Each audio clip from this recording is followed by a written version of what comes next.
और नाज़रीन रात गए वही हुआ है जिसके बारे में खदशा जाहिर किया जा रहा था। सीएम केपी के अली अमीन गंदापुर ने एक मरतबा फिर धोखा दे दिया है और इस मरतबा देखिए कि गयूर केपी के पेशावर के जो आवाम है, जो पठान हैं, उन्होंने गंदापुर का काफिला रोक लिया है। इस मौके पर गंदापुर को पकड़ने की कोशिश की है, इस मौके पर नारेबाजी की गई है और वहाँ पर जो गयूर पीटीआई के पठान है वो ये कहते पाए जा रहे हैं कि इस गंदापुर ने एक मरतबा फिर धोखा दिया है, ये गद्दार है, ये टाउट है, ये पाकिस्तानी फ़ौज का साथी है, ये इमरान खान को मरवाना चाहता है।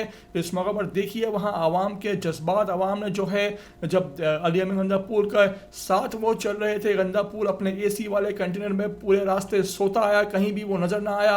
आवाम पैदल उसके साथ साथ थे।